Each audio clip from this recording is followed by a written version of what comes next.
2025 meeting of the Ann Arbor Parks Advisory Commission. This meeting is being conducted electronically and will be broadcast live on CTN Cable Channel 16 and online at a2gov.org/watchctn. To speak at public comment, call toll-free 877-853-5247 or another of the published numbers on the agenda and enter meeting ID 959-7872-3467. All right, we have Remy here today from the leadership at Parks and Rec. So Remy, would you please call the roll? Absolutely. Commissioner Bush.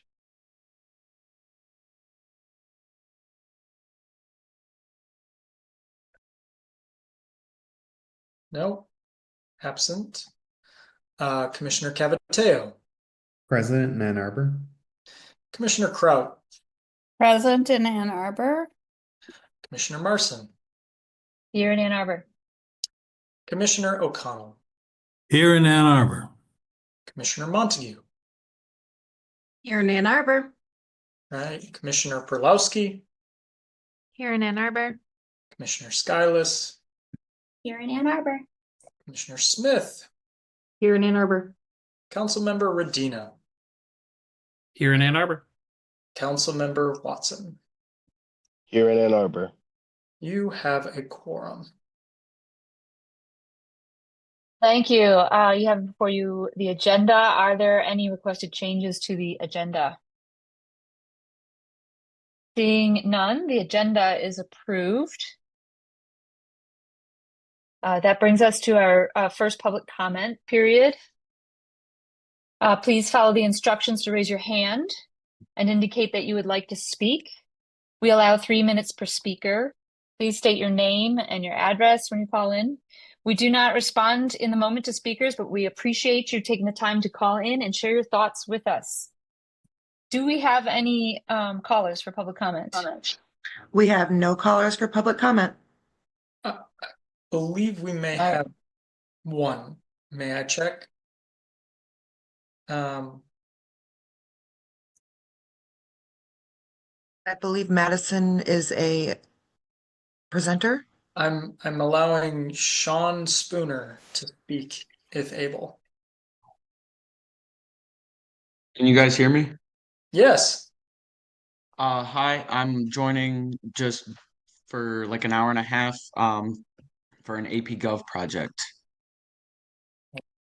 Well, thank you for Nice. tuning in, Sean. Welcome. All right, no other callers? No. All right. Next up, approval of the minutes from the last meeting. You have those in your packet. Are there any changes or discussion on those minutes? If not, do we have a motion to approve the minutes? I see Larry. Do we have a second? Tisha, thank you. All in favor of approving the minutes, please raise your hand or say aye. Any opposed? All right, carries unanimously. Thank you. All right, on to presentations. And the first presentation that we have today is a natural area preservation update. And Remy Long is going to do that presentation. All right. Let me find share screen function. Bear with me.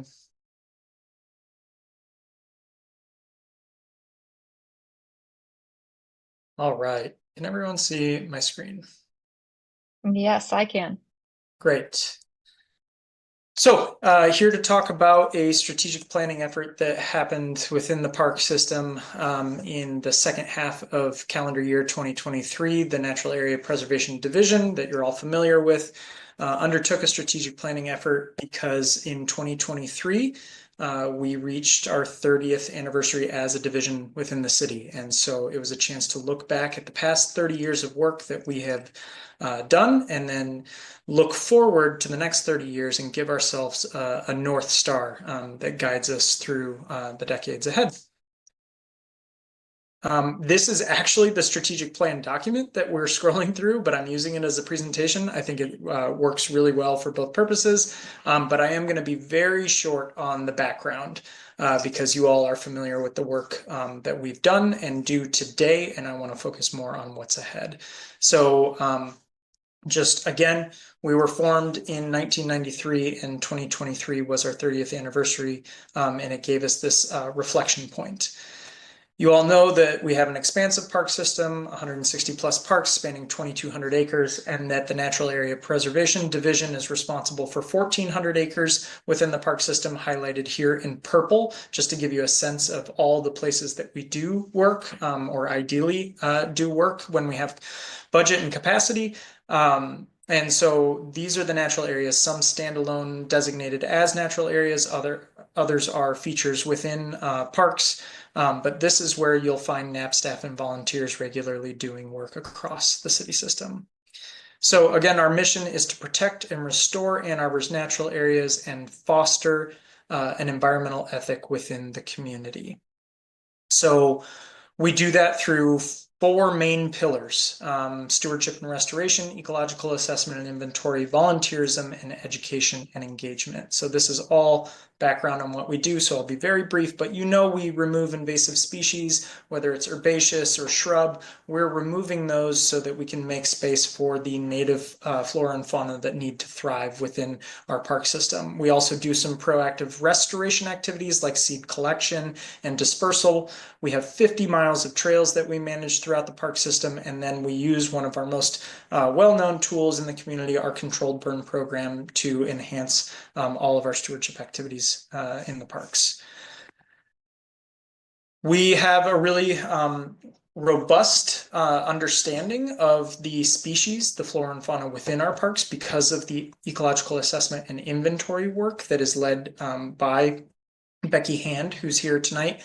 Stewardship and restoration is led by Rachel Moranto, who's here tonight. Both are NAP supervisors and oversee the totality of natural area preservation for the parks. So our ecological assessment and inventory work includes bird, reptile, amphibian, butterfly surveys, and also time-lapse photography that gives us a sense of where we have been and where we're going with the changes in flora and fauna over time throughout the parks. We are just concluding a very cool partnership with U of MC's, the School of Environment and Sustainability, to look at our 30 years of data that we have collected, because as you know, to do a good in-depth analysis, you need a robust data set. So we have collected data on all these species for sometimes 30 years, sometimes less, 15-year data sets, etc. But we've had this team of master students do an analysis of the biodiversity and its changes over time. So this is a really important part of the work we do, and it's meant to inform the actual stewardship activities that we decide to invest in on the ground. We do this work all with the support of volunteers. So with that invasive species removal and the restoration efforts, we have dedicated park stewards, which are like park adopters at specific natural areas. We have the ecological assessment and inventory volunteers collecting species-specific data. And then we even have volunteers here in the office helping us on the back end get everything that NAP needs to get done. And to that latter part of the mission statement, fostering an environmental ethic within the community, we do a lot of education and engagement. It's really ramped up in the last year with Aliva Potter coming on as the environmental education and engagement coordinator for the park system. So we do guided nature walks. We bring guest speakers in that give us new perspectives on the topics of ecological restoration, outdoor recreation, and land stewardship in general. We also run a lot of K-5 programming. So we're bringing kids after school or on the weekends to some of our programs in familiar places to give them a chance to interface with nature in different ways than being out in the parks. And then we try and bring the actual tangible work of our daily stewardship activities to common areas like our annual Beer Park demonstration burn, where we're showing the community examples of what it is we do regularly throughout the year. Okay, so that's where we've been. That's our 30 years background and current context. And then we wanted a process to engage with the staff engage with the community, articulate a common vision for that new North Star that will guide our work into the future, and then detail those priorities and objectives. So what did the process look like?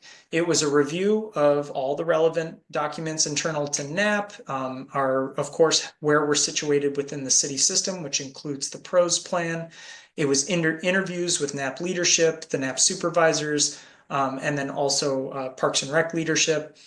It was focus groups with some of our most dedicated volunteers, the park stewards, and then also interviews with external experts that are within the community. So U of M or county employees, et cetera, that are giving us that great opportunity to reflect from an outside perspective what is truly unique and special about NAP and where we might have the ability to innovate in new ways that they see from their vantage point. More focus groups and deep conversations at the staff level here within the NAP office with all of our team members. And then, of course, a wide public engagement process at different areas across the city and the Ann Arbor District Library branches to collect as much feedback as we could get on the diverse perspectives that exist about ecological restoration, stewardship, and NAP's role within the parks community. So across all the feedback and all the conversations that were had, we distilled that down to 4 main distinctions that characterize NAP's work. 1, we thrive in an urban context. A lot of our conservation partners, agencies that are like kind that have similar missions, just operate at different scales. We're talking about the Michigan DNR, who's managing 10,000-acre tracts of contiguous land in Michigan for their state parks. We're talking about county parks, which has maybe a fewer number of total parks to manage. And here we are in this condensed but highly fragmented space that poses challenges for noise management, smoke management with our prescribed fire, parking, wayfinding, connectivity, etc. And amidst those challenges, we are a thriving stewardship program in a challenging landscape. Another distinction is our hyper-local species knowledge. So going back to that inventory work of both staff and volunteers, we know a lot about the species that are present here in the parks across time. And that is really a unique feature of our program compared to some others. And we've invested a lot in that effort, and we're really excited for the outcomes and the analysis forthcoming with the SEAS report. Back to the urban context, it's specifically and exceptionally challenged to run a prescribed fire program in this urban context. It's in the prescribed fire world, in the industry.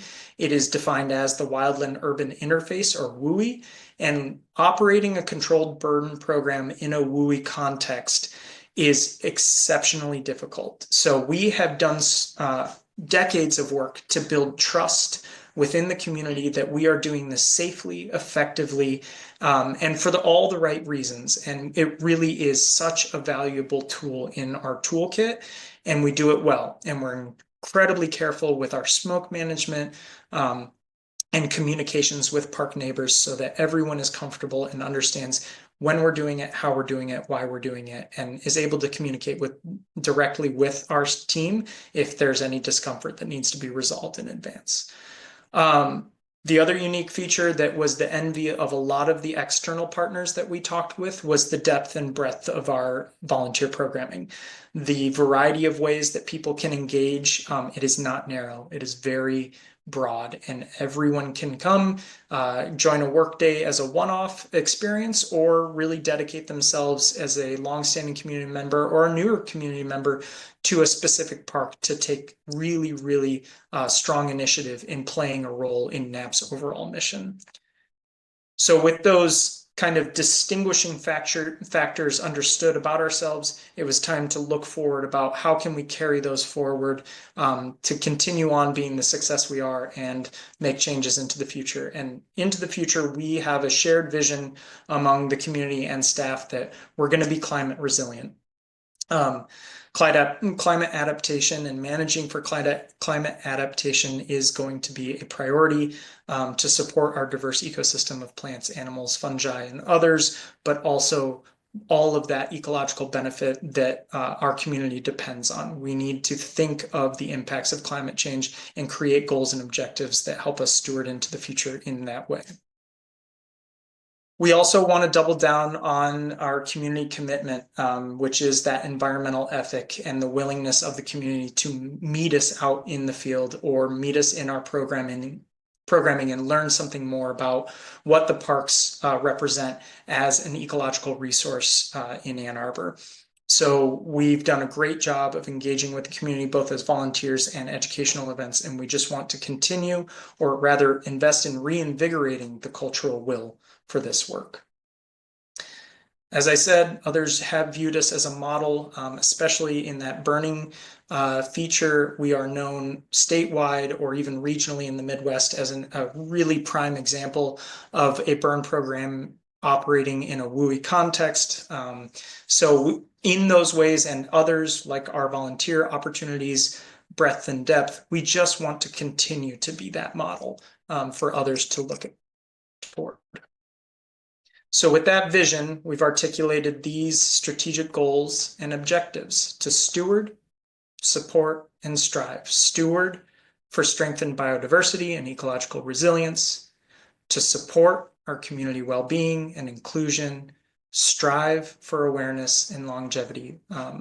There's a lot of sub-objectives to those overarching goals. I'll let you sit with those, but in the interest of time, I want to make sure we leave ample space for the next presentation. So I'll take questions now.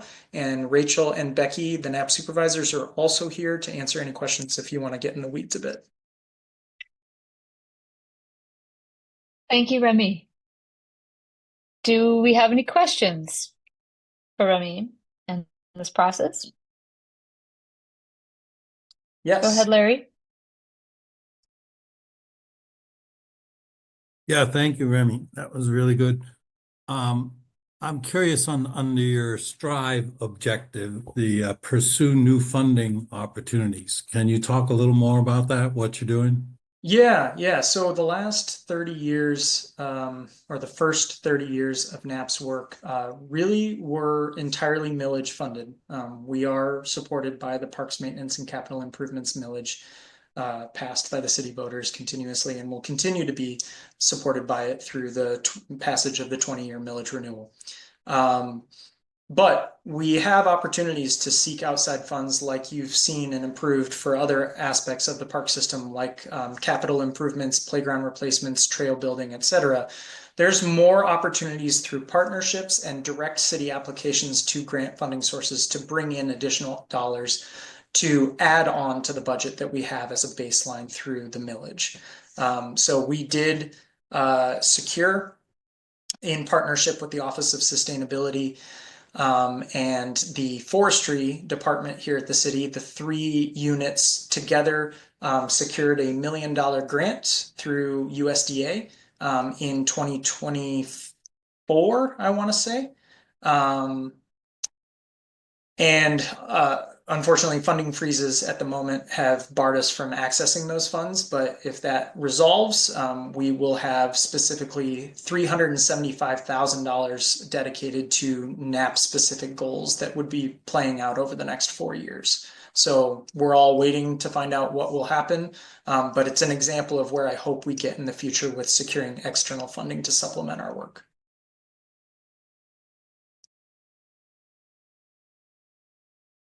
Ruth, go ahead. Hi. I have 2 questions. They're not related. So but I'll ask them at the same time. The one question is like, I'm deep in strategic planning at work. Can you talk about like sort of what's the timeline? Is this a 5-year plan, a 10-year plan? What's the implementation support of it? So that's like one kind of bucket. And the other is, I'm just wondering about deer management.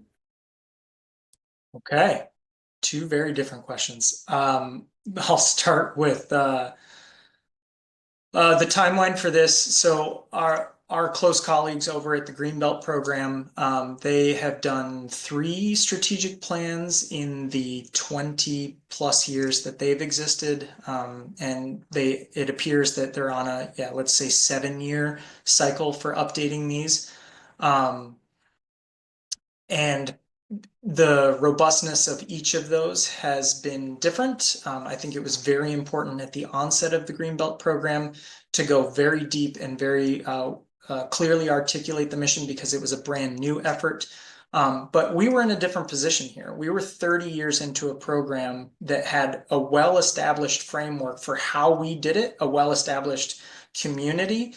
And we just wanted to have an opportunity to listen and make sure that internally here, we are sharing the same vision as what we're hearing from the external world around us, our volunteer community and broader, that we have a shared vision moving forward. So I think that we don't have a firm number on the longevity or horizon of utility for this particular strategic plan. I think it could easily serve us 10 plus years, but we were thinking about it and asking ourselves questions in the facilitation of discussions with the community about a 30-year horizon. We were really trying to look because this out further than 5-10 years, because that's really the point that we felt we sat at was with 30 years behind us, let's ask ourselves what's 30 years ahead. On deer management, there's currently no funding for deer management in the city of Ann Arbor, no active discussion I'm aware of, and it's not a tool that's within Parks and Rec's toolkit to consider implementation of anything along those lines. Okay, so then how does it affect those natural areas? Deer browsing does affect the natural areas. During the prior cull, there were studies done about the impacts of the deer browse. But when its funding ceased, so did the research and investment into what those impacts were. So I don't think we have a clear understanding necessarily as clear as we did when there was an actively funded program. But I think ecologically speaking, we know that deer browse has an impact. Yes. Rachel, you've got the floor. Not a question, but a comment. This was wonderful. And I just wanted to highlight the design on this because it's really lovely. And I think it catches the eye. I'm so glad you think that. Renee here at NAP put a lot of effort into this, and she has built a reputation for exemplary design for that reason. We're so happy we have her talents on staff. It's really showing through. If you could pass along my compliments, I'd appreciate it. Thanks, Remy.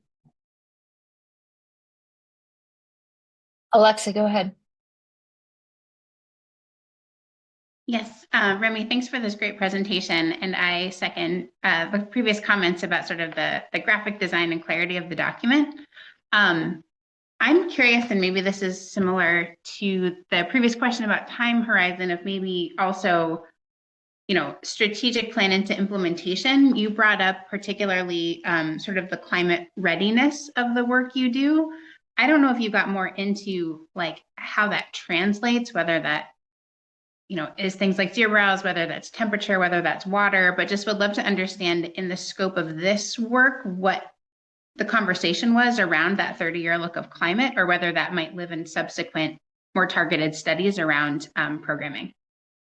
Such a great question. I'm happy to let Becky or Rachel chime in, but what I'll say as an example, we know right now that there are other conservation agencies in the US that are discussing and at times actively experimenting with the idea of species migration, where they're taking more southerly flora and bringing them northward in anticipation that the climate will shift in that way northward.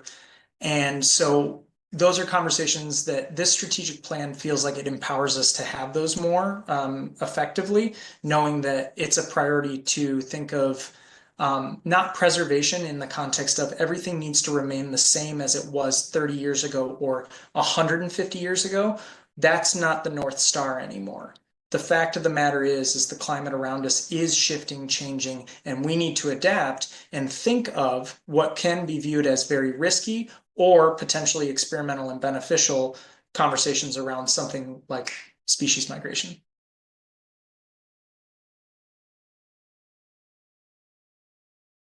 So I would say that that tunes into the objective of pilot and shape emerging best ecological management practices, for example. Yeah. Great, thank you for that. Yeah. Right. Any further questions for Remy? If not, thank you very much for this update, and excited to see the next 30 years for our gorgeous natural areas. So thank you. All right. Next up, we're going to have a presentation on the Parks Capital Asset Study, an update, and this will be led by Adam Furco. So Adam, I see you're here. Thanks, Ann. Hi, everyone. Here today to talk about the asset management plan, which I think we first kind of introduced to you last year. Can you see my screen? Sorry, Yes. okay, cool. Let me. Showing up mine. Yeah. So I'm here to talk about this asset management plan, something that is a really big and important document and project here that we're doing at the city. And we are about halfway through the project right now, but we thought this would be a really good time to get in front of you, kind of give you some initial findings on what we've been doing. And then we'll be coming back again a couple times throughout this project. But at least to kind of start getting this group and involved in what's going on, and this will be our first time kind of sharing some of these findings. Quickly, what I'll do is I'm going to go through kind of the background information, what got us here, some basics on asset management plan, the initial findings. We're going to spend most of the time on this presentation, where we plan to go next, and then we'll have time for any questions that you might have at the end. So I really need to go over this with you all, but I just kind of wanted to throw it on there to show the size of the park system that we're dealing with. What we're going to be talking about with this asset management plan is we are looking at all of the assets that we own, all of the amenities, what condition they're in. And so before we even kind of get into it, just a frame of mind of how large this system is. We have 4 times more trails than a city of our size. We have 3 times more acres of parkland. We have 2 times the amount of parks, 163 park properties, 2,210 acres of parkland, and 92% of residents live within a 10-minute walk to the park. And why this is really important, it makes for our awesome community, our awesome city that we're in with all of these resources. But as an engineer told me, cities will have one size for a utility system, like a water system or a sanitary system. But when you look at parks, we have scaled up. And so it's kind of interesting to think of as park system is bigger than what a standard would be. You wouldn't, if you're doing this with the water treatment facility, they have one system that would be standard throughout all the country. And we're here with this park system that's significantly larger in a lot of aspects.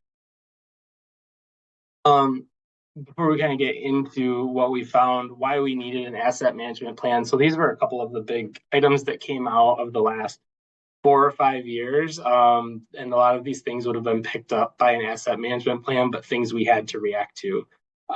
First, I guess we had the ADA transition plan, which was adopted last year, that identified all of our barriers in the park system. We committed to $19 million over the next 30 years to fix those barriers. And we want to do so in a way that makes sense to do so when we're doing other projects, which is why it's important to kind of think about that in terms of the condition of everything. We've had a lot of reactionary maintenance, things that have come up. I mean, we see the farmers market right now that's being demoed. We've got a lot of issues that are out there. Looking specifically at Veterans Memorial Pool and Ice Arena, there have been 4 separate projects out there. We've had the pool slide stair structure. We had to kind of rebuild that in 2020. The pool slide structure then in 2022 was identified during inspection by the state about some of our connections that we had to jump onto. That was about $40,000. We've had water leaking into the arena that we've spent around $525,000. That was to fix roofing, walls, kind of take care of that. The ice compressors, we've rebuilt those twice. So in 2020, we rebuilt the top half of that compressor for the ice. That was $10,000. We had a full rebuild in 2023, around $50,000. So we've spent $60,000 on rebuilding a compressor, trying to keep it going. It's a very old, outdated system. And just looking at the maintenance costs, so increasing maintenance costs due to that compressor system. Our ice compressor is obsolete. It uses an old liquid that's not used anymore. We're trying to replace those, but that price of that coolant was $12,000 in 2020. We're now, last year, spent $45,000 on that coolant alone due to an obsolete asset that we have at Vets. These are all kind of things that showcase why it's important to know what's coming up, especially when we look at costs that are growing. So I'm going to get into the basics of an asset management plan. So what is it? An asset management plan provides a clear picture of the state of the assets within our park system. It assesses the condition of all owned assets, identifies the expected end of useful life of that asset, projects replacement costs, and allows for future funding analysis to occur. The assessment covers all assets, so everything we have, including facilities, parks, nature areas, things that would be of that capital project nature. It's being developed in collaboration between park staff. We've got our IT staff here at the city. We have OHM Advisors as our main consultant. OHM Advisors has a sub-consultant, Alpha Building Strategies, and they do these assessments around the country. So we've kind of brought in big consultants to help us do this, so we have accurate data as we move through it. And then the last thing is just, we started this project developing it at the beginning of last year. We're hoping to kind of wrap it up at the end of this year. And I have an asterisk there for two reasons. One is we've already been able to use data that we found as we're making decisions, which is really cool. And then when I say the end of 2025, it'll be completed.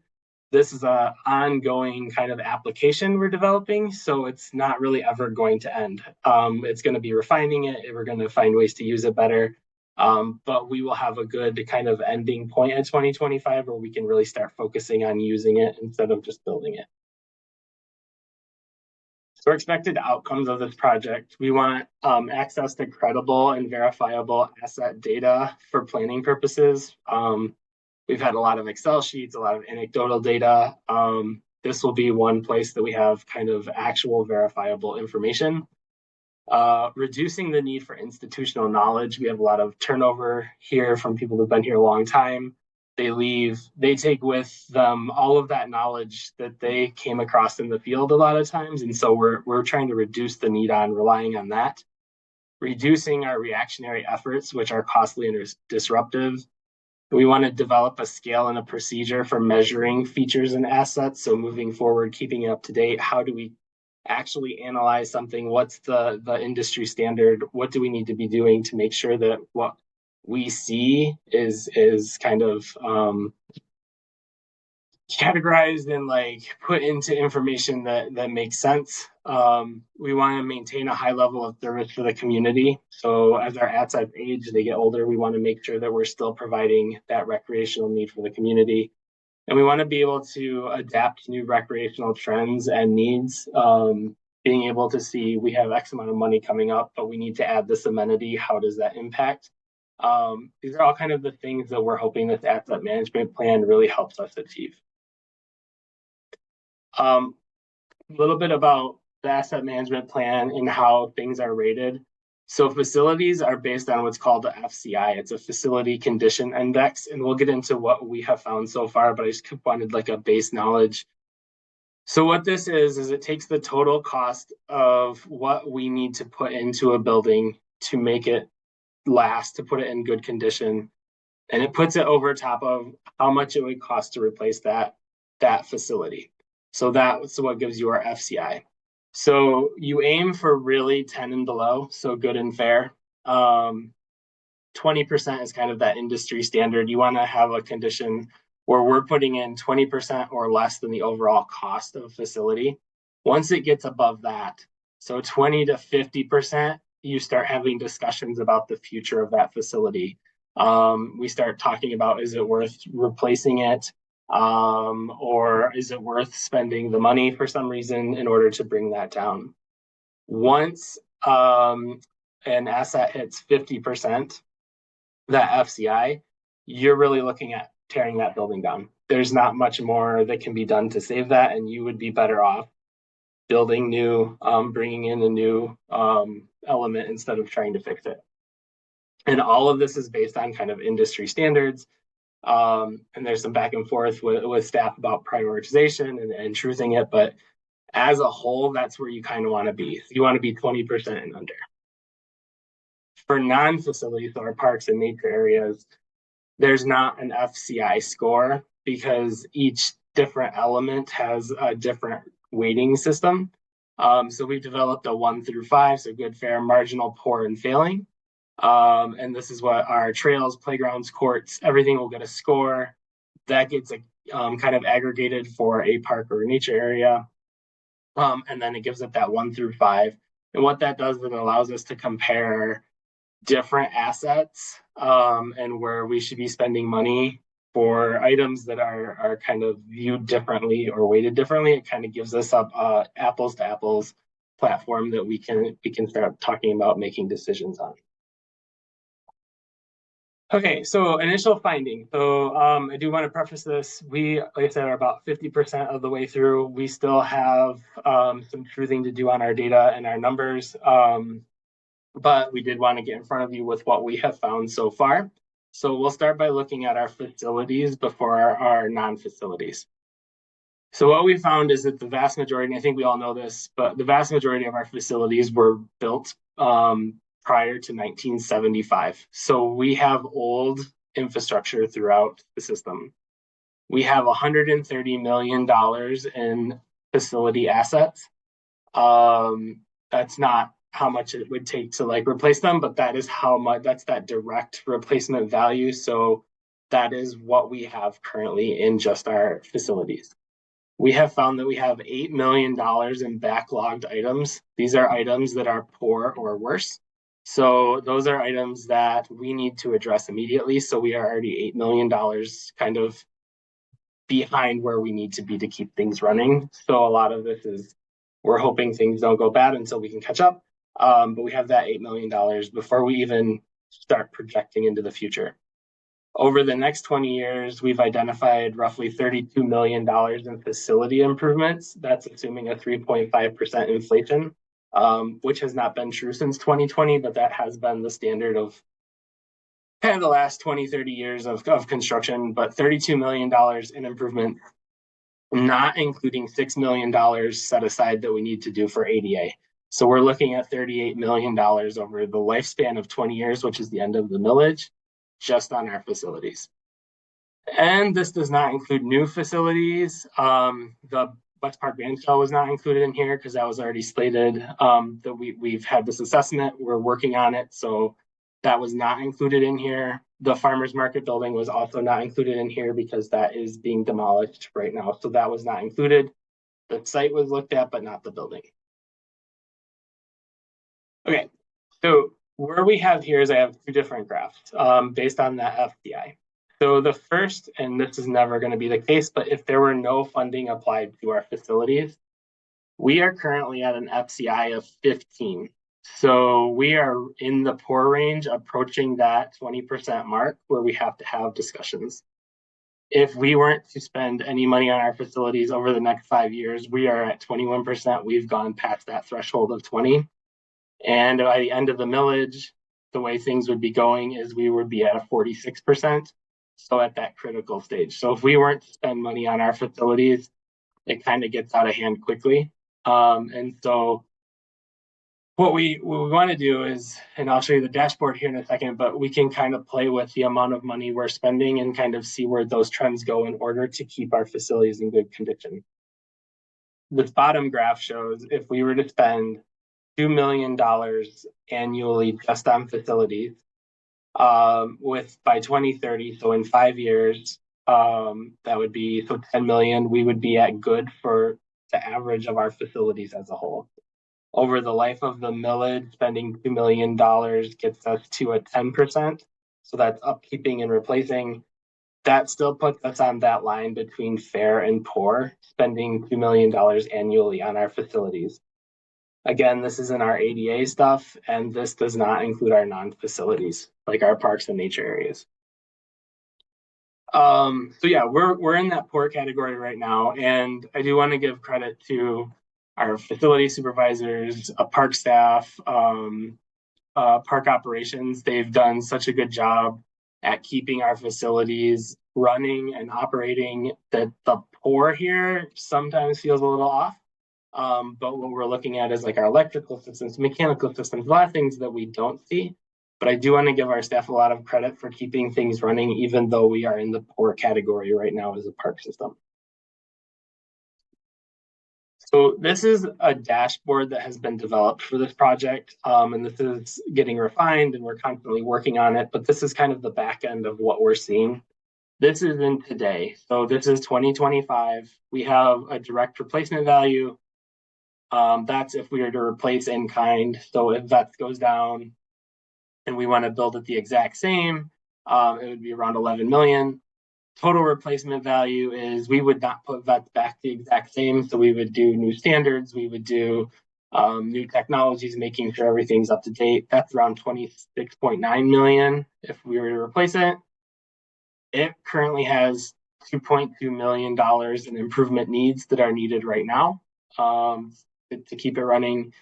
The facility has a score of 0.2, so that's the FCI. And some of these are kind of what risk does it have to the park system, things like that. And we're still developing it. Right now, we're really working on the financial aspect. But what we get to do is we can change the annual adjustment. So how much are we seeing labor material increase? So since 2020, I think the average has been 8.5%, but we're showing 3.5 because that's been the historic average. It's showing that we have 8.12, which goes back to this improvement needs.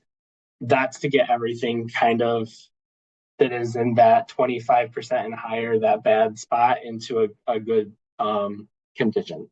So like I said, we're at 8.2, and that's as of today. If I go to 2044, so the end of the millage, you can see everything has kind of gone into that poor and critical stage. And so at that point, we would have, that's that $32 million, we'd have the 0.46 FCI. So we can come in here and kind of adjust these numbers, and we're kind of adding things that make sense for us to have a better understanding.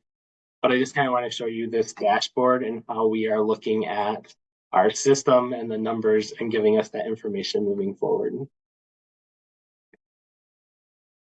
Talking about our non-facility findings. So we have all of the data collected for facilities and put into our dashboard. We have all of the data collected for the non-facilities, but that has not been put into the dashboard fully yet. But OHM, our consultant, has given us some numbers. So we have $80 million in assets in non-facilities. They inspected over 5,000 different assets in our parks and nature areas. Playgrounds, trails, courts, benches, water fountains, anything that's out there that would require construction or some sort of work, that has been evaluated. What we found is over the next 20 years, there's $24 million in non-facility park improvements. There is $30 million in bridges and dams that we need to address. And there are $13 million in ADA improvements identified by the transition plan. In the next 5 years alone, we have 12 playgrounds that have reached the end of their life that will need replacement. So these are some of the things that we need to take into account when we're planning for future projects here in the immediate future. This does not include new amenities, kind of like facilities, but here we're talking sidewalks, paths. So if we're putting in a new B2B segment, if we are putting in a path that connects an amenity for accessibility, that's not included. It does not include splash pads. It does not include new playgrounds that we've added, game courts, athletic fields, anything that is new as of October 24 when this was evaluated is not in this system right now. We will be adding them in, whatever comes on when the bicentennial splash pad gets constructed. That information will be put into our dashboard, but it is not there right now. So where we are right now, so our non-facilities, we're at a 1.84. So we are in the fair category, which is pretty good. If we were to supply no funding, by the end of the millage, we'd be greater than a 4, so in failing. Again, that's never going to happen, but just so we can kind of see what would happen. If we were to spend 1.5 million over the next 20 years, we could get our parks down to a 1. So we would not leave fair, we would stay in fair and good and just kind of stay in that range. And do want to mention, so we have 1.5 million here, and we go back up to 2 million for our facilities. So that's at 3.5 million in annual funding for these. Our current budget allocates 2 to 2.5 annual for all capital improvement projects. So we are already not spending enough or have the budget enough to keep these numbers going, but that kind of gives us our gauge of what we need to get to, and it allows us to start planning for funding gaps. Again, this 1.5 doesn't touch the ADA, so those 13 million, and does not include the 30 million needed for the dams and the bridges. So those numbers have to go on top of that. And I'll just real quick on the dams and bridges. We're working with the water treatment plant for more information on the dams and bridges so that we can include those conditions. We just know the amount of money needed. What our dashboard is going to look like for our park system, the non-facilities is that we'll have the scale. So everything that's been looked at, we'll have the good through failing, and we'll be able to see where we are. And we can set this by park. We can do it by a park system. So we could pull up Gallup and see what all the benches look like or what the drinking fountains are. We could pull up Gallup and see where all the paths are, what condition those are. But it kind of gives us a good sense of where we are as a park system for our parks and nature areas. Again, this will include all the 5,000 different inspections for those assets. And just it includes everything that we can think of. And if we come across items that weren't assessed, we can always add those in. This is going to be kind of a working program, and we'll refine it as we go, but we will have the ability to kind of add in things as we see fit. Okay, so our overall findings. So where we are right now is we have aging assets. Like I said, everything, not everything, but most things that we have were built prior to 1975. So we are on the older side of our assets. Over 5,000 inspections have taken place. Our park-owned assets, so we have 130 million in facilities. We have 80 million in non-facilities. We have 30 million in bridges and dams. So the park has $240 million of assets that we are responsible for. Some of our needs, so again, we have 32 million in our facility improvements over the next 20 years, 24 in non-facility improvements over those 20 years. So that's $3 to $4 million annually to maintain our service as it is today. And again, that number can change if inflation is staying at 8.5%. That makes that number a lot larger, but we can kind of play around with that and forecast what we see coming.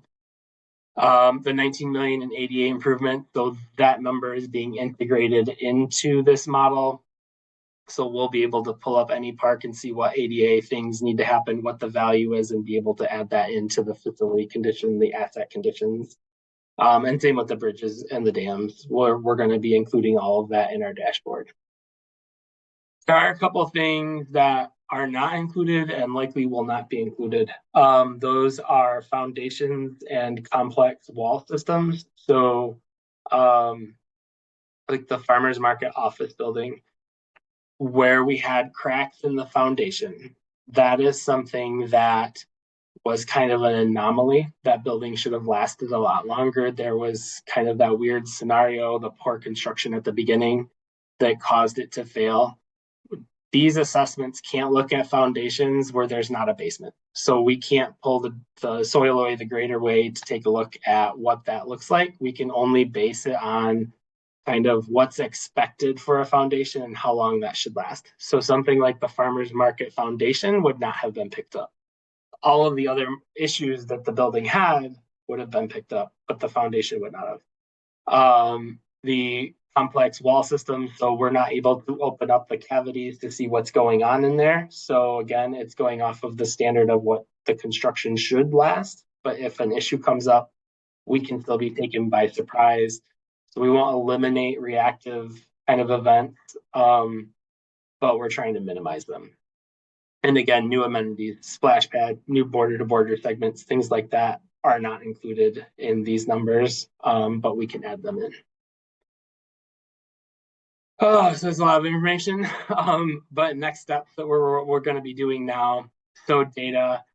So we need to add in all of the non-facility assessments. So OHM is working on that. We need to add in the dams and the bridges and coordinate with the water treatment plant to make sure that we have an understanding of what that actually entails. We need to start doing analysis on our data. So what our priorities are. What that means is if, let's just say the Cascades goes down or something, what impact does that have on the park system? Priority wise, where should that fall?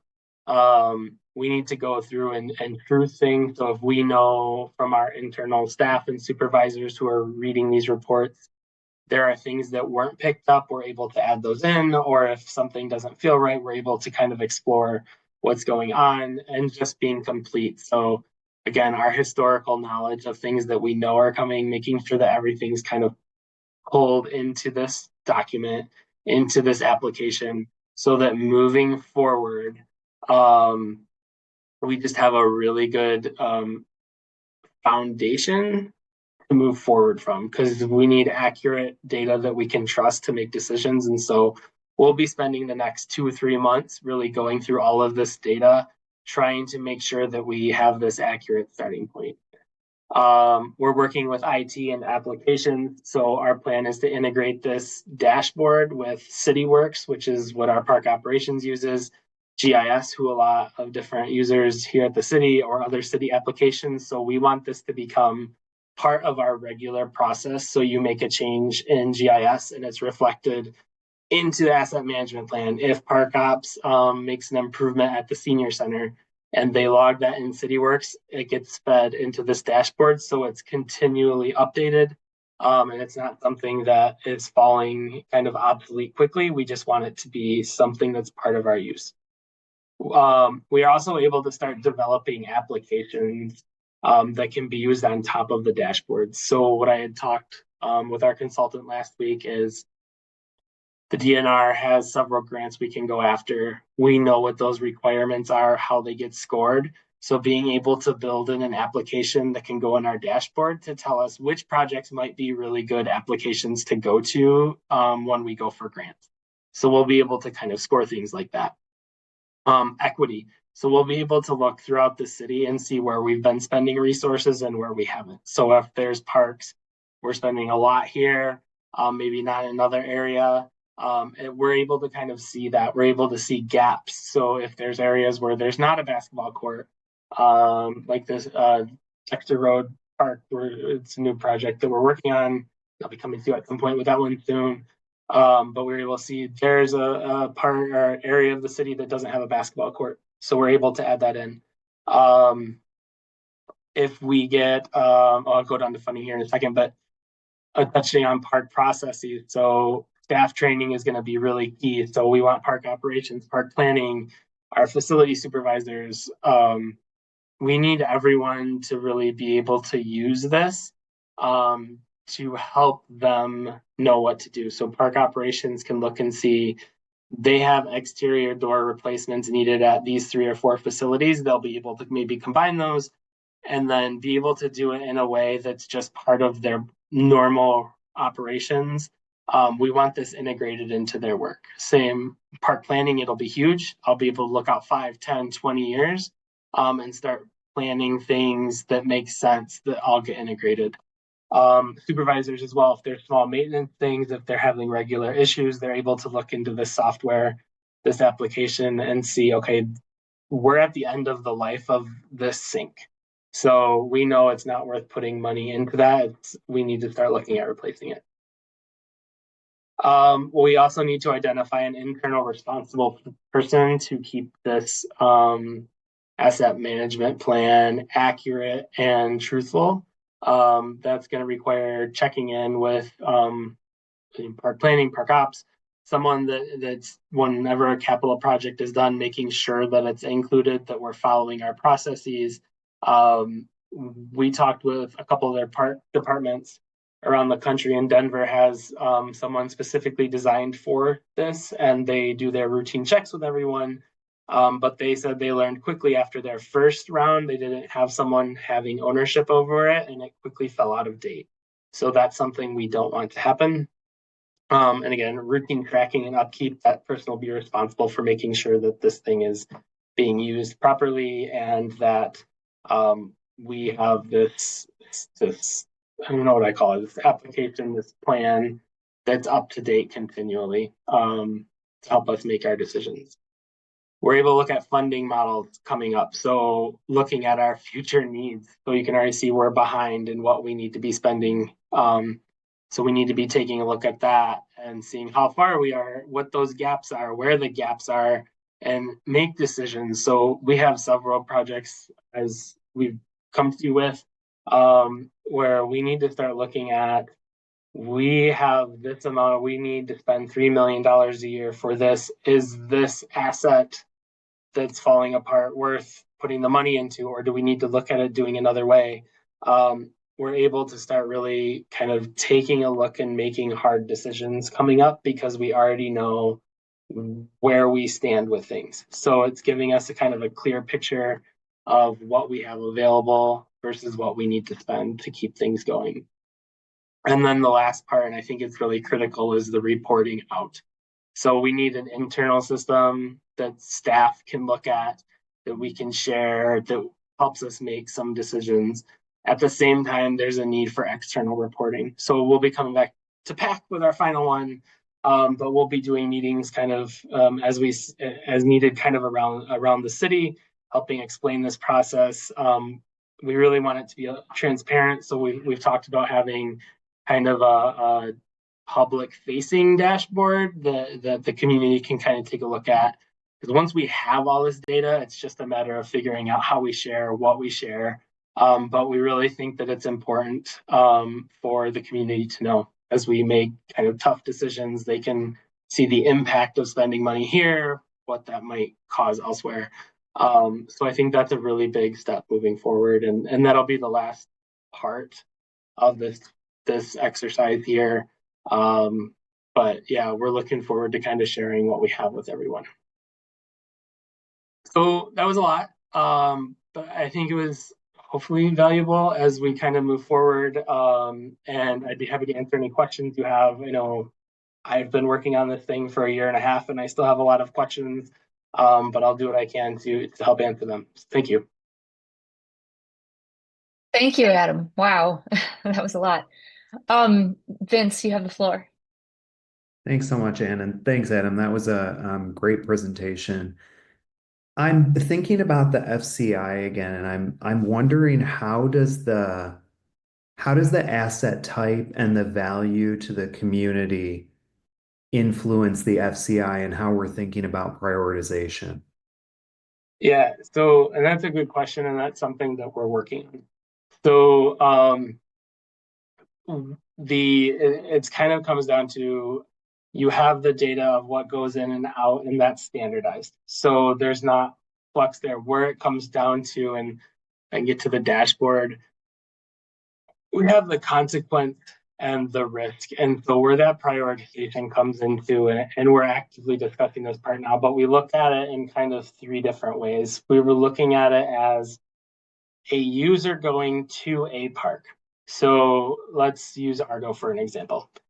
You're going to Argo to Tube on the River. The restroom facility, which shouldn't be touched for a long time because we just finished it, but hypothetically that goes down.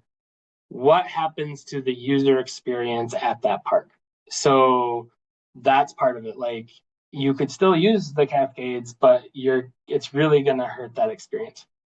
The next level we looked at is, if that restroom goes down and Argo isn't really used, what impact does that have on the community? So we don't have another Cascades in the community.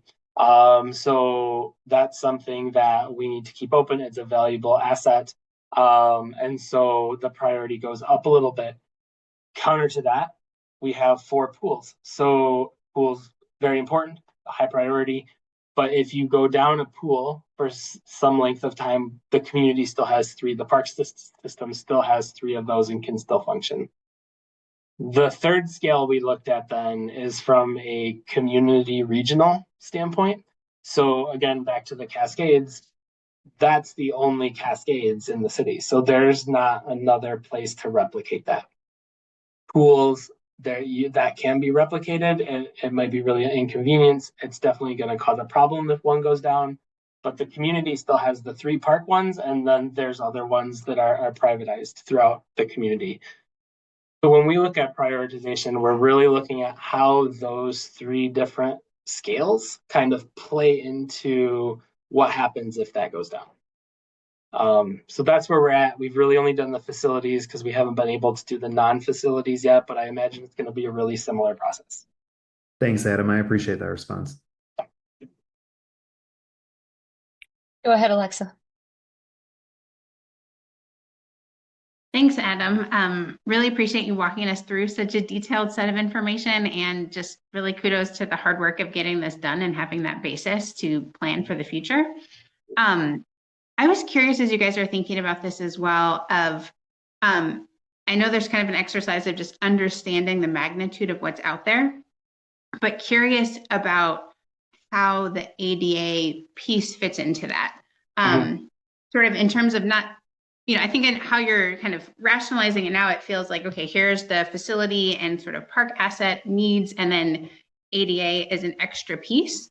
I've just been thinking, like, let's say there is a feature in a park, like a stair and a path, and it's at the end of its life cycle anyway. If you're sort of like, okay, well, when we replace it, we're going to do the ADA improvement in that replacement.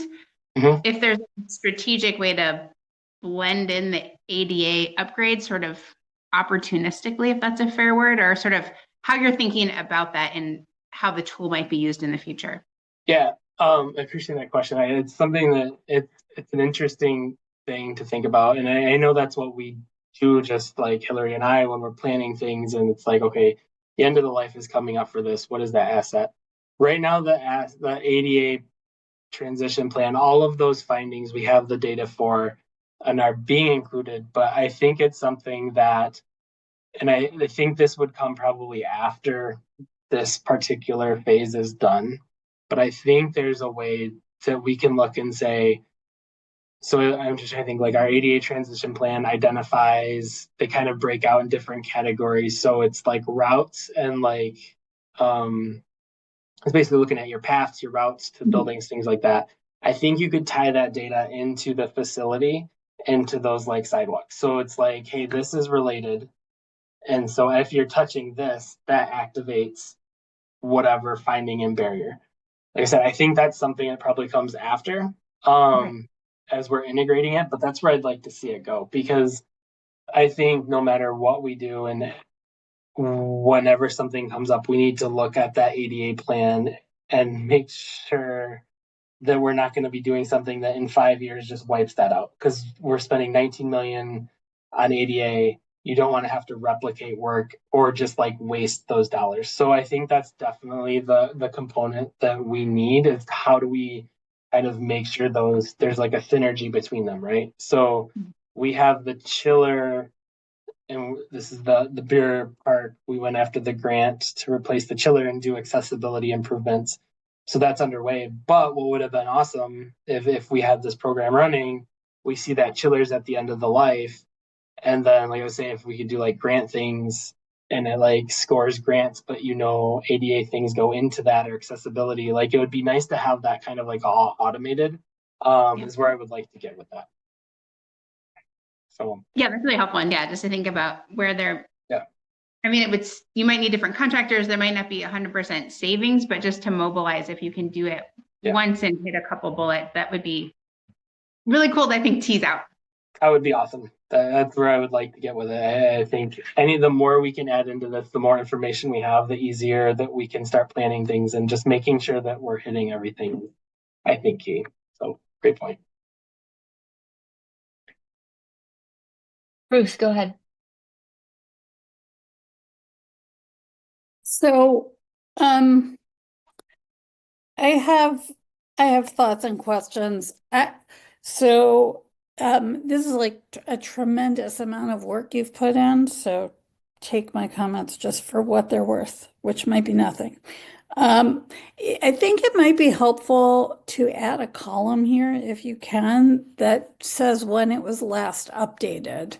Because I'm looking at something like Cobblestone, for instance, looks like it's in good shape. And I'm thinking, oh, that was like probably, updated 10 or 15 years ago, and that's why it's in good shape.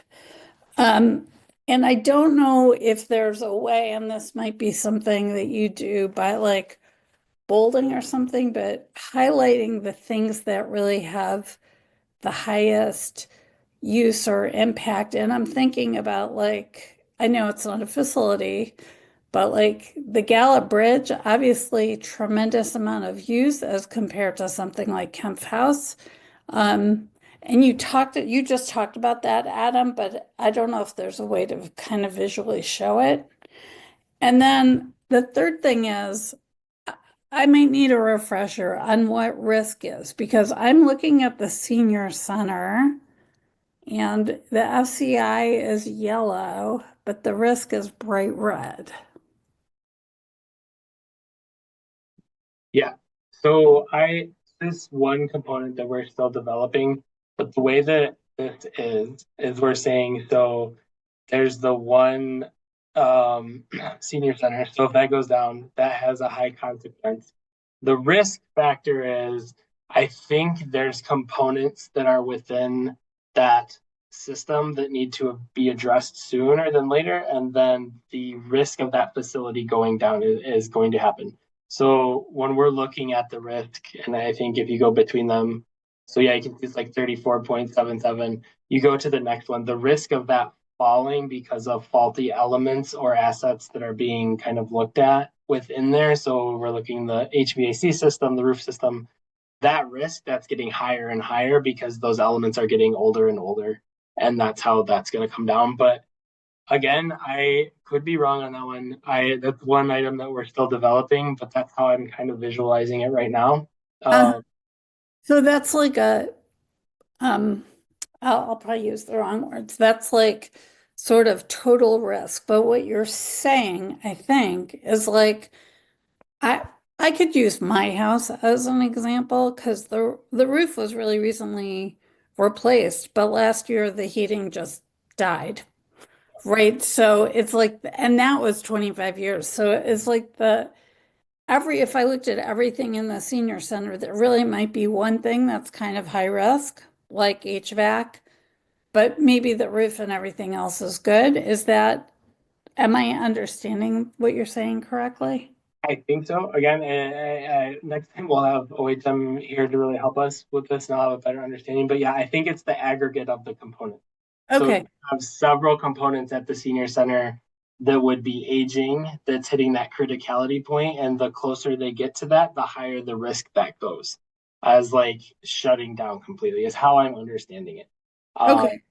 But yeah, that's how I'm kind of seeing it right now. It's not one element; it would be multiple elements coming down. Thanks. I can clarify that, but yeah, that's kind of what I'm thinking it is. Clear other comments real quick. So the dashboard does have, so if I go to Cobblestone, I just didn't share it. We're able to pull up all of the amenities when they were last kind of worked on, when they originally put in there.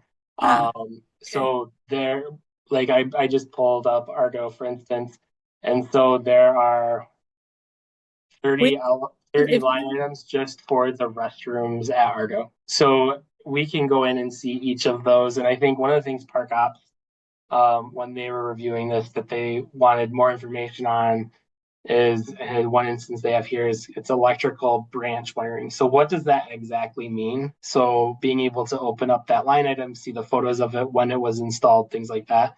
Yeah, the dashboard, and next time we have more time, we'll go in depth into kind of this whole dashboard and what we're actually seeing in all of that data.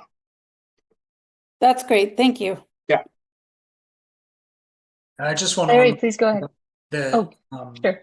you know, this is our first this is a new tool to us too. Adam's doing a really good job with a whole lot of information to try and make heads from tails about it, but design, layout, functionality in terms of really being clearer for this is an internal tool. There will be, you know, some external communications and whatnot, but we're going to train our staff. We're going to be working with OHM to have a really good grasp on how to use this and integrate it into our systems. But I absolutely appreciate the comments on readability and wanting to understand and do a deep dive. But yeah, I also appreciate your patience knowing this is a new tool to us. And understood, in real time. What I said should not be taken as critique or criticism. Yeah. No, it's a really good thing though. I mean, like these are the information people want to know. And like as we're reporting it, like I love the questions now because these are things that we'll have to answer and prove it. And so I'm happy for these comments. They get me thinking. Absolutely. Okay, Larry. Yeah, I think it's a great tool, Adam. It looks wonderful. The only question or you may have said this, but the total replacement value and the direct replacement value, they don't include the value of the property. Is that right? Correct. There is not property or land value added to this. It is just the structures and amenities themselves. This could get to a point where once this part's done, where we could start taking a look at land value, things like that. But right now we do not. Thanks. Anna. Thanks, Adam. I think this is really interesting. There's a lot of data to go over and some frankly daunting budget numbers involved. I am curious if there was anything that was surprising to you. I know this is only like an initial finding, but if there's anything surprising or if this was pretty much what you guys expected going in. I think in a lot of ways, it's what I expected. And in some instances, and I think this is just from my line of work of dealing with issues a lot, that I think I expected a bigger number initially, like of how much annually spent. Again, I think it's just because that's the world I live in, is like I see problems everywhere. But I think one of the things that was a little shocking was that we're $8 million behind already on, and when I say $8 million behind, those are things that are in poor and failing condition and just the facilities. So while I'm going to go to where we are now, so the 8.12, and I said earlier that right here, 2030, so 5 years, if we were to spend $2 million over those 5 years, that puts us in good shape. That's assuming, and this is the hard part, so we would have spent then $10 million, and so 8 of that 10 is to bring everything back up. Where we're struggling is we're banking on in those 5 years, none of these systems falling down. They're already in the falling condition, and I don't have them which ones they are right now. I know Vets is probably one of them, but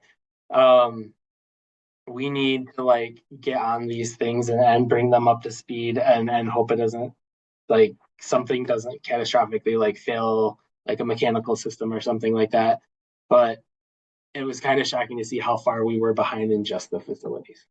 So trying to catch up on that was kind of shocking for me. Although it was shocking at kind of how helpful this is, like all of the details that are looked at and the depth that Alpha did in some cases and going through all the electrical and then the branch wiring and then the lighting and it's really awesome to be able to go in and see this amount of depth of what was covered. I'll add that when I saw the outcomes, that Adams put together here, I think one of the most shocking things was how we have an opportunity here with the right data and the right planning and the right prioritization to bring ourselves from an average 15% poor condition back down the scale toward good. But trying to remember that that just represents what we're doing now, and we're always called to do more. And so those projections and that data would shift if we built 4 more splash pads in the park system and had that much more to maintain. And if we added connectivity in a formal bike trail through certain parks. I mean, all of those things are things that then add to the burden and might skew these projections in a different direction. But right now, because we took the time to do this proper and in-depth due diligence, we have the ability to budget and plan effectively. But it gives us such a better framework for thinking about all the things the community asks for in the future as well.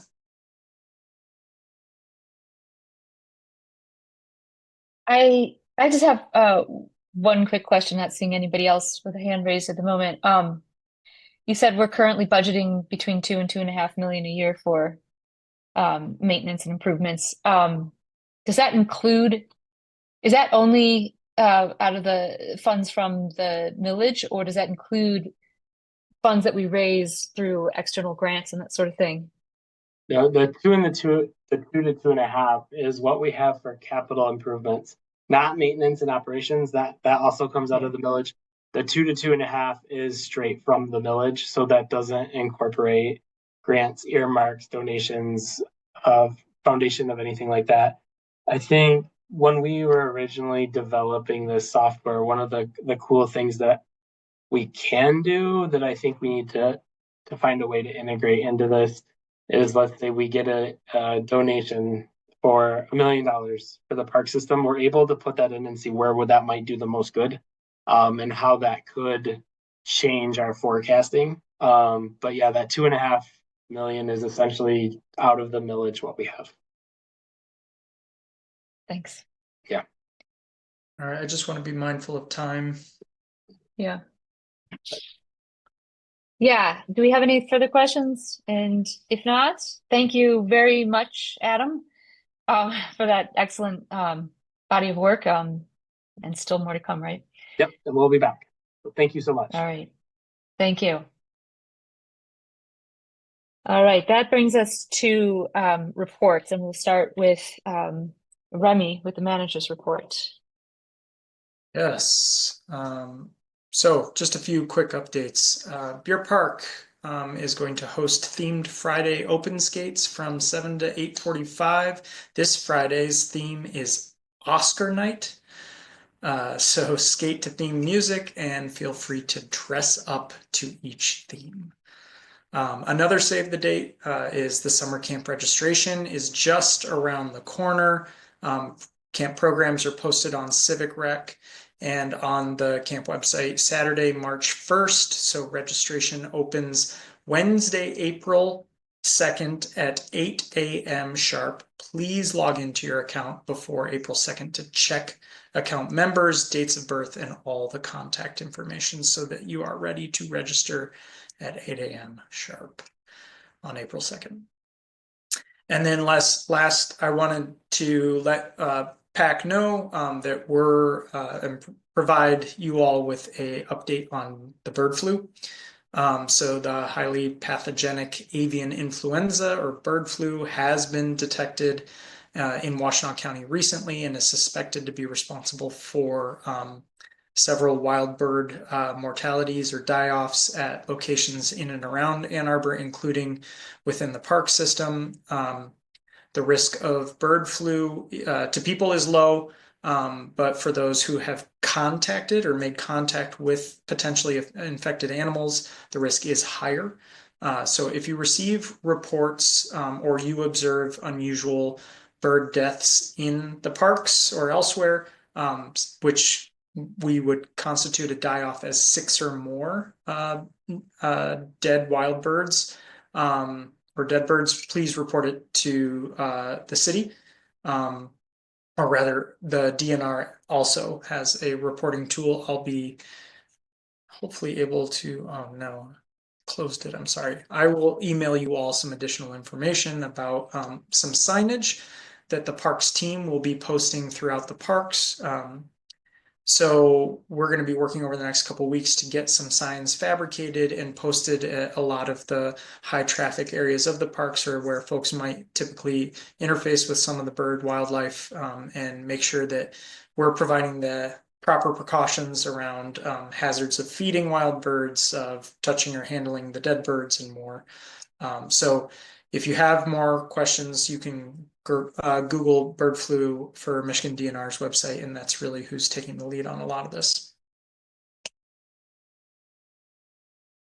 That's all I got. Thanks, Remy. Any questions for Remy? All right. Hannah, do we have a RAC update this month? RAC has not met, so I have no update. Okay, thank you. And for Environmental Commission, we met last week and we had a presentation on the county's rain garden program. And that's about all that happened there. All right, so that brings us to regular business on our agenda. And first up, we have a resolution to recommend approval of a construction contract with E.T. McKenzie Company for the Allmendinger Park Improvements Project. And we have Hillary here to introduce this. Yeah, hi everyone.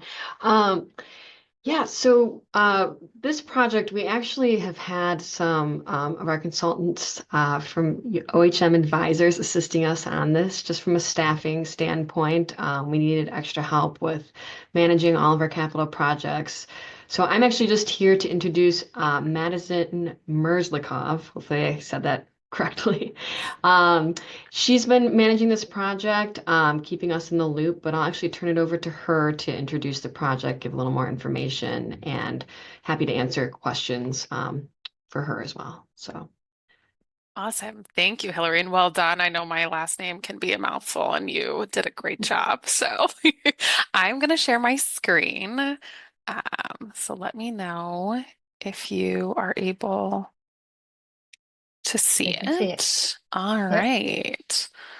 So as Hillary mentioned, talking to you about, my name is Madison Merzlikov. We're here to talk about the Allmendinger Park Improvements Projects, and we're seeking recommendation today from PAC on this project. So a little bit of project background. After doing the playground renovation in 2023, the city looked to do a project to update the paved areas to meet ADA accessibility requirements. These improvements were identified in the park's ADA transition plan and includes connections of the paths to the playground, the ball fields and courts, as well as other improvements. So you can see here, here's a kind of bird's eye view of the existing condition of Allmendinger Park. And actually this, there we go. You can kind of see these are where the proposed improvements are going to be taking place. So what are these improvements? I've got quite a few here listed. We're planning to pave the existing entrance and turnaround, which will increase accessibility and reduce maintenance issues. Planning to add new barrier-free parking, which previously did not exist at this park. We're also planning to renovate existing pathways as well as add new pathways for accessibility, connections to the ball fields. Planning to install accessible bleachers as well as a grill and table. And then we'll be adding fencing between the street and the existing playground structure for safety. I did want to note that this fencing was something that was requested previously during a public meeting. So you're more of a visual person, here is what that looks like. You can see the turnaround being paved. You can see these additional paths that will be connecting all the various park amenities, the locations of the bleachers, the fence, the picnic table and grill, as well as the renovation of the pathways. So kind of the process to get here, proposals were solicited through the city's procurement unit. We received 6 proposals that were publicly opened in December. And after reviewing and scoring the proposals, city staff ranked the responding firms in the following order, with E.T. McKenzie being the highest ranked proposer on the project. And so I'm going to show you a little snapshot of the bid scoring, the bid evaluation that was done. You can see the with E.T. McKenzie ranking the highest with the 77.3, coming in second, Major, KAB, Decima, DMC, and then Michigan Recreation. You can see the points there. So once that was scored, this is kind of where it leads us to what we're seeking today, this recommendation of E.T. McKenzie being the contractor for this project. The cost is that $533,990, a 10% construction contingency of about $53,000 will be included on top of that. And so today we are seeking that recommendation from PAC to the City Council, which we're going to be seeking contract approval from City Council on March 17th. So that's kind of the next steps. March 17th, seeking contract approval with the anticipation of construction to begin spring and into the summer. So with that, I'll take any questions. Madison, I just wanted to add in here really quick. You did a great job running through it. You know, we just saw a lot of big, scary numbers in the asset management overview. And, you know, this is another big number. You know, some of the reasons that we're moving forward with this scope of work is that, you know, we did the playground renovation. And when we touch an area of the park, you know, kind of moving forward, we're looking to, you know, make those accessibility updates, kind of really kind of put a bow on Allmendinger for a while after this. There's also a planned roadway project on Pauline at the same time. So doing some things like paving the drive turnaround at the same time as that project makes a lot of sense. And, you know, originally when the playground project happened a couple of years ago, we were going to do at least some of the existing path renovations at that time. But because the ADA transition plan was going on, we kind of waited to see everything that came out of that. So you know, that's really why we're here today, to kind of wrap up Allmendinger, kind of take care of these last remaining issues. So again, happy to answer any questions anyone might have. Thank you. Yeah, I want to invite others if they have a question, but I have one, which is the turnaround is not currently paved. Is that correct? Correct. Yeah, it's gravel right now.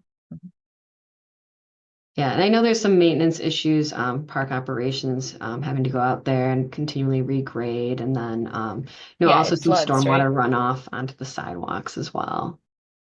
Yeah. Any other questions about this project? If not, we have the resolution language in front of us in our packets. And do I have a motion to approve the resolution?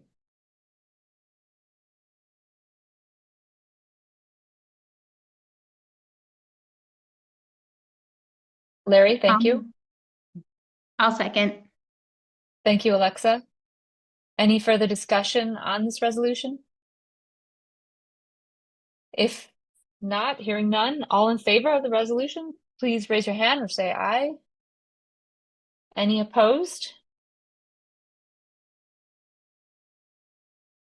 All right, the resolution carries. Thank you. Thank you very much, Madison. It was great to meet you, and it was a nice job presenting that. Thank you. Thank you. All right. Next in front of us, we have a resolution to recommend authorizing approval of a 2025 Recreation Passport Grant application to the Michigan Department of Natural Resources Grants Management for improvements at Clinton Park. And I believe, Rosie, are you here to present that one? Yes, hi. Yeah, so this last resolution and the asset management presentation, I think were very good prefaces to this request as well.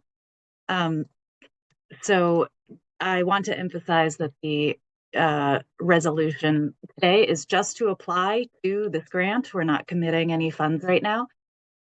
So we are applying to a state grant that is only state funded for improvement to Clinton Park.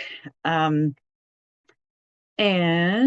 Clinton Park is down on the south side of town. It has various amenities, a playground, basketball courts, tennis courts, a soccer field, and a baseball diamond. I think you saw we have aging infrastructure. So the center sort of feature of these improvements are replacing the playground area, which has reached the end of its 30-year life. I believe it was 30 years ago that we applied for a grant for that playground. And we are taking advantage of this opportunity to also make many ADA upgrades as stated in our ADA transition plan.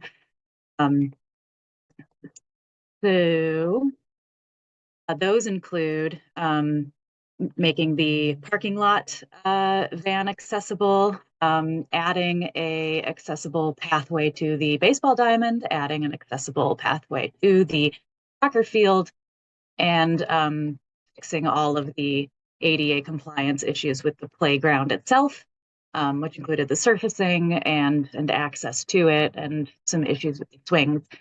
And then the playground itself it has an update with lots of new features, including, I believe, a couple of universal design elements. There was a public engagement meeting about this park renovation in 2022, and a lot of these choices that Hillary and Lori made are based on that engagement period.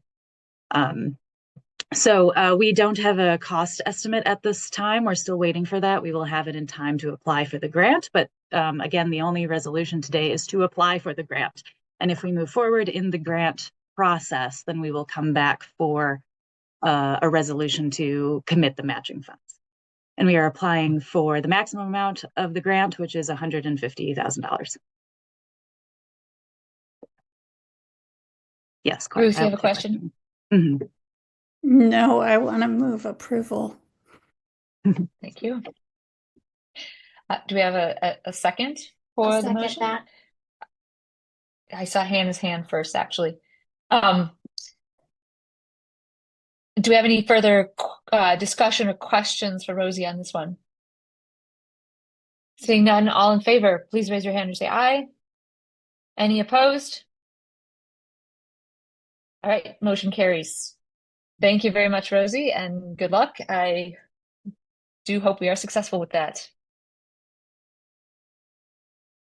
All right, finally, we have a resolution to recommend City Council approval of application and acceptance of a designation as Bird City of Michigan.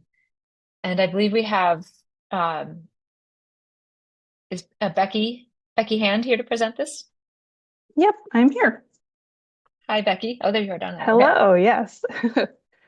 Thanks very much for having me. I have just 2 quick slides that I'm gonna share, if I can figure this out real fast.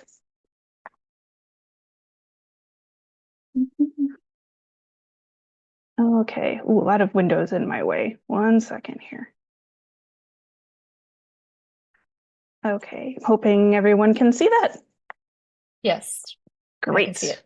Okay. Just wanted to start with a little bit of background on what even is Bird City. The Bird City Network is a program led by the American Bird Conservancy and the Environment for the Americas. It's a conservation program where they're trying to bring together people to create healthier communities to benefit both people and birds. It's a fairly new initiative that we just found out about a year ago, maybe a little bit longer than that. So in the map in the lower corner, you can see how many Bird City regions there are. Not too many yet across the US, but A handful of different Bird City programs are popping up around, and there's a few in Mexico and a couple in South America as well. And the way this network works is basically in the US, each state has made their own Bird City network.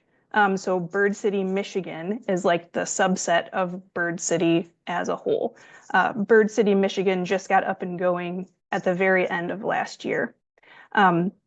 And so what the communities in the Bird City network do is there's a big list of action items that each city kind of commits to taking a subset of those action items. And all of these items are bird friendly and they promote conservation of birds and habitat. So within Michigan, the Bird City Michigan program is run by Michigan Audubon. And Michigan Audubon contacted us this winter, contacted NAP about the possibility of Ann Arbor becoming a pilot city for Bird City, Michigan. Like I said, they just got it going. They reached right out to us. So what we would be doing would be collaborating with other local organizations, departments within the city to commit to at least 10 action items from a list of almost 100. And they're in the categories of habitat conservation, mitigating threats to birds, education, and sustainability. And it just makes a lot of sense, I think, for us to sign on with this effort, because a lot of the actions that are on that list are things that we're already doing at NAP or at OSI. For example, NAP is doing habitat restoration and conservation. We have a citizen science program devoted to birds. OSI's got their pollinator aware yard care program. We're promoting native plants. So we check a bunch of boxes already without even really having to make any effort. And we've already got a local partner in the Washtenaw Bird and Nature Alliance, which used to be the Washtenaw Audubon Society. So any boxes that we don't check, they check a lot of those boxes as well, because they also have local efforts to promote birds in and around Ann Arbor. There is an application that we would need to fill out. It becomes public on Bird City, Michigan's website, where we basically check off the different items we're going to commit to and explain how we meet the requirements of that item. And then there's a fee that we need to pay, a small fee that they're still narrowing in on and deciding exactly what that fee will be, but like a couple $100 that NAP is able to accommodate in our budget. That will be an annual fee for applying and for renewal. And another thing that we need to do in order to take part in the program is to have a resolution passed in support of Bird City. So I'm here today asking for PAC support in taking a resolution to City Council and having them approve our application and acceptance as a Bird City if our application is approved. And that was all I got. So I'm happy to take any questions. Thank you, Becky. Yes. Do we have any questions about this? I have one question, which is simply sort of what benefits does the Bird City organization, Bird City, Michigan organization provide for Ann Arbor? Yeah, so we get the kind of advertisement of the fact that we are a bird city on the Michigan Bird City website and on the larger Bird City organization's website. And they say, you know, that could help promote ecotourism. Potential birders might see us and be like, oh, I want to come and visit and see what all the cool things Ann Arbor is doing. It's just a nice feather in our cap as well, because we might be one of the first, if not the first, bird city in Michigan. So that also gives us the opportunity to maybe have some fun media coverage around it and get us some nice recognition out there. Tying it back to the NAP strategic plan that you all heard earlier, you know, this is a step toward continuing on being a exemplary model statewide and regionally as a city leading in conservation. So yeah, feather in the cap for sure. All right. Any other questions or a motion to approve the resolution? Ruth, is that a motion to approve? Thank you. And do we have a second? I see you, Larry.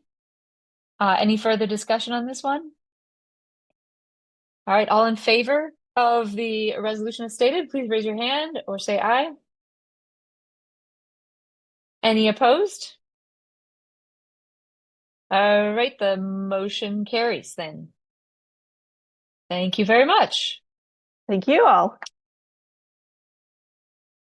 All right, that brings us to our second public comment period.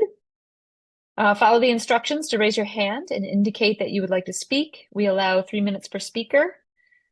Please state your name and address when you call in. We do not respond in the moment to speakers, but we appreciate you taking the time to call and share your thoughts with us. Do we have any callers for public comment? No callers for public comment. All right, thank you. Let's see, our communications should be on our packets in front of us. And so that covers our agenda, and we are adjourned. Thank you, everybody, and look forward to seeing you all next month. Let me know if you cannot make it. Otherwise, enjoy the rest of your day. Thanks. Take care, everyone.